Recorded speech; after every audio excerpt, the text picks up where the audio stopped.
Hello students, हम लोग अभी तक सभी सारा सिलेबस कवर कर चुके हैं। ये फ्यूल एंड कंबशन अभी रह रहा है। ये इतना इम्पोर्टेंट टॉपिक नहीं है। अब अगर आपको इसको पढ़ना है तो इसको लास्ट में पढ़ना है। मैं सबसे पहले हम वो चीज़ें पढ़ेंगे जो हम ऑलरेडी कर चुके हैं, जो इससे बहुत ज़्यादा इम्पोर्टेंट है। लेकिन मैं इसका एक ओवरव्यू दे देता हूँ कि फ्यूल और कंबशन क्या होता है। सिर्फ आपको थोड़ा बहुत पढ़ लेना है इसके बारे में, अगर कोई क्वेश्चन आता है तो कर देंगे। लेकिन ये इतना इम्पोर्टेंट नहीं है। चलिए देखते हैं क्या होता है फ्यूल एंड कंबशन। फर्स्ट हम समझते हैं फ्यूल क्या होता है। फ्यूल क्या होता है? एक मैटर होता है जिसमें अपनी एक एनर्जी होती है। उस एनर्जी को हम एक्सट्रैक्ट करते हैं with the help of combustion. With the help of combustion. Combustion process क्या होता है? जिसमें आपका फ्यूल जो है बर्न करता है किसके साथ? एयर के साथ, यानी कि ऑक्सीजन के साथ। तो आपका फ्यूल जब ऑक्सीजन के साथ बर्न करता है तो हमको क्या मिलती है? Heat energy. हमको क्या मिलती है? एनर्जी। उस एनर्जी से हम क्या करते हैं? स्टीम बनाते हैं। स्टीम से फिर हम क्या करते हैं? फिर टरबाइन रोटेट करते हैं। टरबाइन रोटेट करके मैकेनिकल एनर्जी, और मैकेनिकल से हम लोग इलेक्ट्रिसिटी प्रोड्यूस करते हैं। देखिए, तो ये इंट्रोडक्शन ऑफ फ्यूल है। फ्यूल कितने टाइप के होते हैं? लिक्विड, सॉलिड और गैसियस फ्यूल। ये तीनों टाइप्स ऑफ फ्यूल हम क्लास में ऑलरेडी पढ़ चुके हैं, और अभी मैं थोड़ा ब्रीफ इंट्रोडक्शन दूंगा, आप लोग इसको पढ़ लेना। ये इतना मतलब पूरा जो यूनिट है ये थियोरटिकल है, ठीक है। तो सॉलिड आपने देखा होगा, लिक्विड में आपने पेट्रोल डीजल देखा होगा, सॉलिड में कोल देखा होगा, वुड देखा होगा, गैसियस में भी आपने एलपीजी देखा होगा, नेचुरल गैस देखा होगा, ठीक है। चलिए आगे बढ़ते हैं, देखते हैं प्रॉपर्टीज ऑफ लिक्विड फ्यूल्स। एक लिक्विड फ्यूल्स की क्या क्या प्रॉपर्टीज होनी चाहिए, वो चीज़ें हम देखते हैं इसमें। पहला है डेंसिटी। उसकी डेंसिटी एक प्रॉपर्टी है। डेंसिटी क्या होती है? Density is equal to mass upon volume. तो डेंसिटी उसकी कम होनी चाहिए, ज़्यादा होनी चाहिए, it depends on the fuel. फिर उसके बाद आते हैं स्पेसिफिक ग्रेविटी। स्पेसिफिक ग्रेविटी क्या होती है? स्पेसिफिक ग्रेविटी क्या होती है? S is equal to density of, और डेंसिटी ऑफ वाटर। वाटर की डेंसिटी के साथ जो हम कंपैरिजन करते हैं उसको हम स्पेसिफिक ग्रेविटी कहते हैं।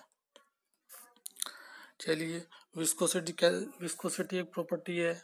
विस्कोसिटी का मतलब होता है एक गाढ़ापन, internal resistance to the flow. जो फ्यूल लिक्विड, जो आपका लिक्विड फ्यूल होगा वो जितना गाढ़ा होगा उतना ही रेजिस्टेंस क्रिएट करेगा। तो हम ज़्यादा विस्कोसिटी लिक्विड फ्यूल की नहीं चाहते, क्योंकि वो पाइप में फिर अच्छे से फ्लो नहीं हो पाएगा, तो ये सब प्रॉब्लम भी हो जाएगी। तो एक मीडियम रेंज में हम विस्कोसिटी प्रेफर करेंगे। उसके बाद फ्लैश पॉइंट होता है। फ्लैश पॉइंट वो मिनिमम टेम्परेचर है जिस पर क्या होता है कि किसी भी लिक्विड फ्यूल में फ्लैश वेपर प्रोड्यूस होने लगते हैं, उसके बाद वो बर्न होना स्टार्ट होता है, तो उसको हम फ्लैश पॉइंट कहते हैं। पोर पॉइंट क्या कहते हैं? पोर पॉइंट किसे कहते हैं? पोर पॉइंट वो मिनिमम टेम्परेचर है eight which the liquid will have its own liquidity, यानी कि वो फ्रीज नहीं होगा, वो उसको पोर किया जा सकता है। चलिए नेक्स्ट देखते हैं स्पेसिफिक हीट। आप जानती हैं क्या होती है specific heat? MC delta T. इसका क्या मतलब होता है स्पेसिफिक हीट का? कि किसी भी क्वांटिटी का, यानी कि एक लिक्विड की 1 kg क्वांटिटी का 1 डिग्री टेम्परेचर बढ़ाने के लिए जो हीट चाहिए हम उसको स्पेसिफिक हीट कहते हैं। चलिए कैलोरीफिक वैल्यू देखते हैं। कैलोरीफिक वैल्यू का मतलब होता है कि 1 kg का जो लिक्विड है आपका, उसको बर्न करने पर आपको कितनी हीट मिल रही है। तो हम हमेशा चाहेंगे कि जो कैलोरीफिक वैल्यू है फ्यूल की वो हमेशा ज़्यादा होनी चाहिए। नेक्स्ट देखते हैं, ये सब कैलोरी वैल्यू दे रखी है किलो कैलोरी पर केजी। कैरोसिन का, डीजल का, LDO, फर्नेस ऑयल, ठीक है। तो ये सब कैलोरीफिक वैल्यू है, यानी कि 1 kg अगर आप कैरोसिन बर्न करते हैं तो आपको 11,100 किलो कैलोरी हीट मिलती है। सल्फर। सल्फर क्या है? ये amount of sulphur depends only source of crude oil. देखिए सल्फर क्या होता है? सल्फर एक आप कह सकते हैं कि सल्फर से क्या होगा कि आपका एक फ्यूल में जो है, अगर सल्फर है तो सल्फर जो है ऑक्सीजन के साथ बर्न होकर क्या बनाएगा, सल्फर डाइऑक्साइड। तो ये भी एक उसके जो हीटिंग इफेक्ट को बढ़ाता है। मतलब जो फ्यूल होता है उसके अंदर आप देखोगे कार्बन होता है, कार्बन, हाइड्रोजन, सल्फर। तो ये सब ही की वजह से जो हमें हीट मिलती है, इन सभी की वजह से जब ये रिएक्शन करते हैं विद ऑक्सीजन तो ये हीट रिलीज करते हैं, उसी से हमें उस फ्यूल की एनर्जी मिलती है। तो आगे हम सब चीज़ें पढ़ेंगे। एश कंटेंट हम जानते हैं कि जो एश कंटेंट है वो किसी भी लिक्विड का, सॉरी किसी भी फ्यूल का कम से कम होना चाहिए। ठीक है, आप देखते हैं सॉलिड होता है, एक लिक्विड होता है और एक गैसेस होता है। तो सब इसमें ऐश मिलता है, इसमें एग्जॉस्ट गैस मिलती हैं और इसमें इतना ऐशस कंटेंट नहीं मिलता है। इसलिए सबसे साफ सुथरा हमारा कौन सा होता है, गैसियस फ्यूल जो होता है वो सबसे साफ सुथरा होता है, उसमें ऐश कंटेंट हमें बिल्कुल भी नहीं मिलता है। ऐश कंटेंट आपने देखा होगा, राख मिलती है, वुड जलाते हैं, कोयला जलाते हैं, तो हम चाहते हैं वो कम से कम होना चाहिए। चलिए नेक्स्ट देखते हैं। कार्बन, आपको जैसे मैंने पहले भी बताया कि कार्बन, हर जो फ्यूल होगा उसमें अपने कार्बन क्वांटिटी होगी, तो ये भी ज़रूरी है क्योंकि कार्बन विद ऑक्सीजन के साथ बर्न होकर कार्बन डाइऑक्साइड बनाएगा और प्लस हीट रिलीज करेगा। वाटर कंटेंट मतलब मॉइस्चर, तो हम नहीं चाहते कि जो हमारा फ्यूल है उसमें मॉइस्चर ज़्यादा होगा। मॉइस्चर ज़्यादा होगा, अगर वो गीला होगा तो वो बर्न इजीली नहीं हो पाएगा, और बर्न नहीं हो पाएगा तो हमको हीट उसमें से अच्छे से नहीं मिल पाएगा। इसलिए वाटर कंटेंट जितना कम से कम हो उतना सही है। ये सब आपको flash point, pour point, density, ये सब sulphur, water content, ash content are given for fuel oils. तो आप इनको देख सकते हैं एक बार। फ्यूल को स्टोरेज करने के लिए, क्योंकि फ्यूल आप यूज़ कर रहे हैं तो आप उसको स्टोर करने के लिए भी कहीं उसको स्टोर करना पड़ेगा, तो स्टोर करने के लिए इजीली होना चाहिए। ये सब चीज़ें इसमें मेंशन है, तो आप इसको पढ़ सकते हैं। जैसे कि आपको पता है कि कोल के कंपैरिजन में हम लिक्विड को, और लिक्विड के कंपैरिजन में हम गैस को ज़्यादा अच्छे से स्टोर करके रख सकते हैं। ठीक है, ये 1 kg कोल को स्टोर करने के लिए ज़्यादा जगह की ज़रूरत पड़ेगी कंपैरिजन टू लिक्विड, और 1 kg लिक्विड को स्टोर करने के लिए ज़्यादा जगह की ज़रूरत पड़ेगी कंपैरिजन टू 1 kg गैस। चलिए देखते हैं आगे, ये सब नहीं पढ़ने की ज़रूरत है, आगे देखते हैं। अब आते हैं हम सॉलिड फ्यूल पर। सॉलिड फ्यूल क्या है, कोल है। तो कोल कितने तरह के होते हैं, एक होता है एंथ्रासाइड, बिटुमिनस और इग्नाइट। एंथ्रासाइड में जो है कार्बन की परसेंटेज बहुत ज़्यादा होती है, उसमें फिर बिटुमिनस है उसमें उससे कम होती है, इग्नाइट होता है फिर उसमें उससे ज़्यादा कम होती है।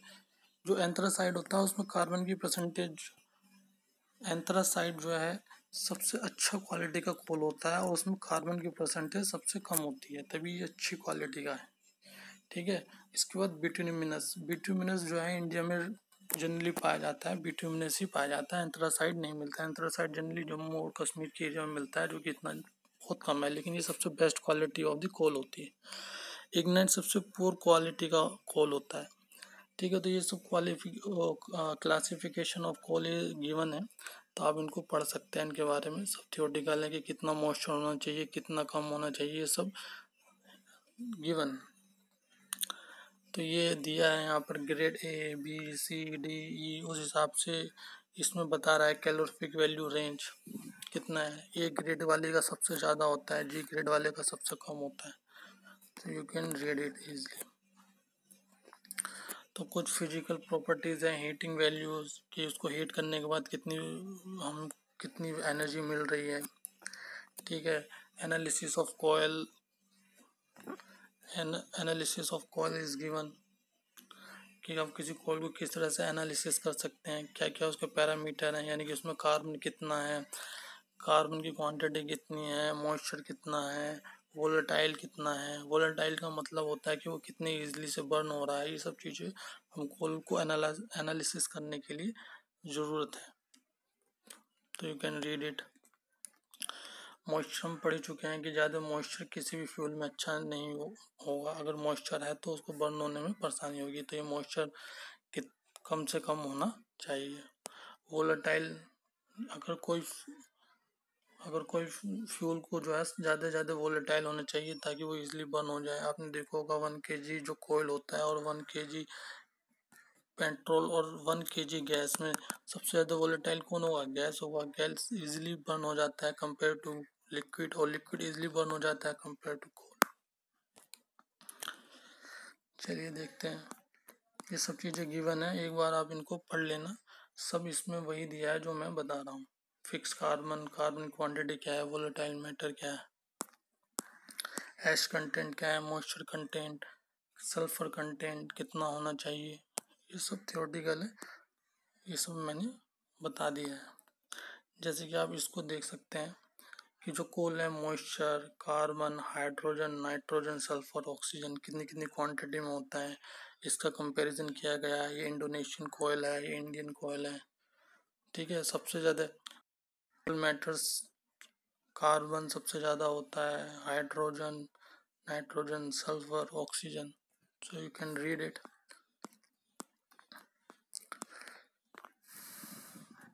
देखिए प्रिपरेशन कोल क्या है, इसका क्या मतलब, प्रिपरेशन ऑफ कोल का क्या मतलब है। प्रिपरेशन ऑफ कोल का क्या मतलब है, देखिए हम लोगों ने पढ़ा था बॉयलर में फर्नेस होती है, वहाँ पर कोयल को बर्न किया जाता है। तो कोयल को जो है सॉलिड फॉर्म में बर्न नहीं किया जाता है, इसको फर्स्ट पल्वराइज किया जाता है। पल्वराइज मीन्स उसको ग्राइंड किया जाता है, पीसा जाता है फाइन पार्टिकल्स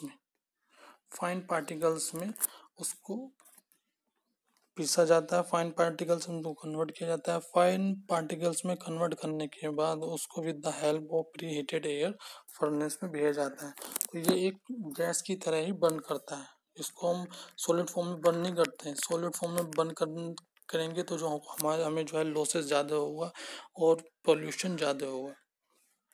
तो वही सब बताया कि कितना साइज होना चाहिए कोयल का। कंडीशनिंग करनी पड़ती है क्योंकि जो हम ग्राइंड करते हैं तो फाइन पार्टिकल्स होते हैं और कभी कभी उनमें कुछ बड़े पार्टिकल्स भी होते हैं। तो उन बड़े पार्टिकल्स को जो है सेपरेट करके हम उसको कंडीशन करते हैं। हम नहीं चाहते कि जो बड़े पार्टिकल्स हैं वो कम्बशन चैम्बर में जाएं।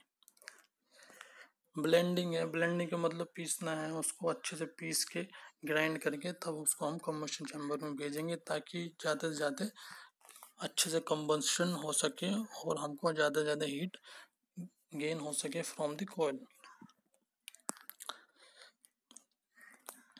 देखिए ये तीनों तरह के लिग्नाइट, बिटुमिनस इन सब में मॉइस्चर कितना होता है, एच कितना, वोलेटाइल और फिक्स कार्बन, ये सब गिवन है। देखिए लिग्नाइट में देखिए जो हमारा मॉइस्चर है वो बहुत ज़्यादा है, जबकि बिटुमिनस में कम है। एश इसमें कम है, इसमें ज़्यादा है। वोलेटाइल इसका ज़्यादा है, इसका कम है। और फिक्स कार्बन, सबसे मेन प्रॉब्लम जो है कार्बन बहुत ज़्यादा है, इसमें कार्बन कम है। इसलिए बिटुमिनस कोयल जो है सुपीरियर होता है देन लिग्नाइट। इसी तरीके से गैसियस फूल है। प्रॉपर्टीज ऑफ गैसियस फूल हम लिक्विड की पढ़ चुके हैं, सॉलिड की पढ़ चुके हैं। वही गैसियस की होती है, कैलोरीफिक वैल्यू ज़्यादा होनी चाहिए। एलपीजी होता है gaseous fuel, liquid petroleum gas, जिसको हम घर में भी यूज़ करते हैं।